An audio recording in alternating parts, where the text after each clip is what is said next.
obviously we know each other, in the real Yep. world, but I didn't want to say too much stuff about you personally so that, stuff you haven't put out there. But I did hear that you put out that you personally own, your company owns 1,000 ATMs. Is that correct? Yeah, we're right around 1,000, and a lot of those we own, but we don't own all of them. Some of them we manage for other companies or for other merchants who bought their own ATMs. Yeah, so the ATM business, I dabbled in it a little bit. It was absolutely fascinating. I learned some of, my best business lessons, I think, through the ATM business. But I think what it really opened my eyes to is passive income. So you've kind of been dabbling in this since what, you were in high school?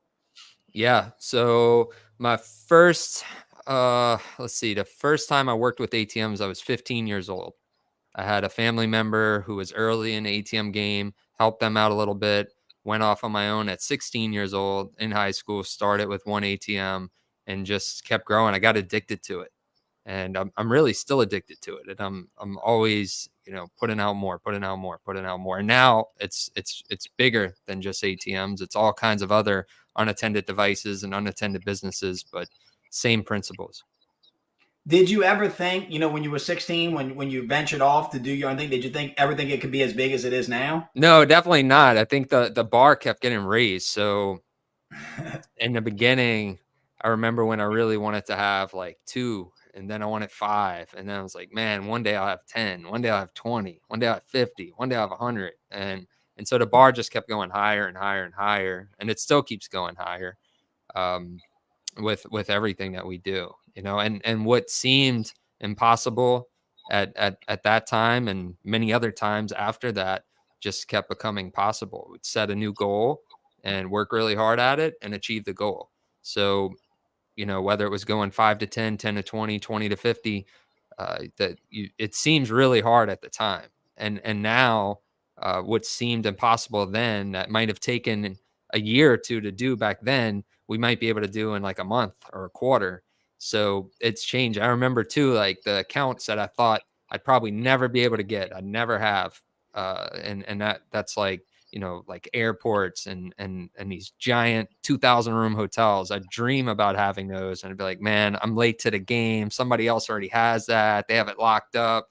Those are the big players. But then I became the big player, and I was able to get those accounts. And so it's funny when you look back at it, everything that really seemed like out of reach, as long as like I kept making a little progress, little progress, little progress, eventually what seemed impossible actually became easy. But it wasn't, one of these get rich quick things. It took persistent like working at it over and over and over, like setting these goals, trying new things, hustling hard, lots of failure, lots of experiments, but eventually you get there. Yeah, and that's what's wild. I remember when I got into the ATM game, I remember like looking for content, now there's a ton of content online, but it seems that whenever you get into the realm of passive income and businesses like that, it is kind of riddled with scams or riddled with fraud. And it just seems like, to average person couldn't even imagine, being able to have 1,000 ATMs or being able to have a business that, I don't want to say that ATM's business is easy, but having these passive income streams that allows you to, work on other things where it's not like, if you were, say a plumber or something, you wouldn't be able to have the opportunities it brings to you. So what do you think, for somebody maybe new that's getting into ATMs or wanting to get into ATMs, in one way I see it being a lot tougher, because of the competition, but in other ways I see it being a little bit easier because of technology. Do you think it's easier or harder right now to get into the game? It's easier for sure. You got to realize when I started out, I mean, social media was nothing, and the internet really, I mean, it was big and it was useful, but nothing compared to now. I mean, back then I had to actually get in a car and go hit every one of these businesses every day after school. I would, and on the weekends, I would just drive around, and you had to actually go to these businesses and meet these people in person. Whereas nowadays, I can find anybody's contact info online. I can message business owners directly on Instagram, on Facebook.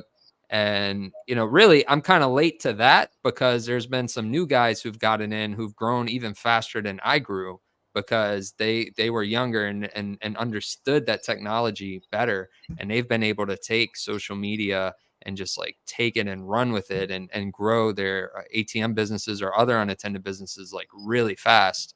It's amazing. I mean, if you think about it, like you can, back when I started, you couldn't just go on like Upwork and hire virtual assistants and appointment setters, and you didn't really have like the equivalent of Facebook groups, and you didn't have that DM capability of just finding every single business on Instagram and Facebook and DMing, saying, hey, do you need an ATM? Do you need ATM? And like I could go on Google News right now and type in like new bar opening, new hotel opening, new gas station opening.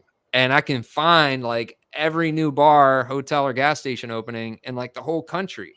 That was not that was not easy to do back then at all. I don't even know if it could have been done on the internet back then.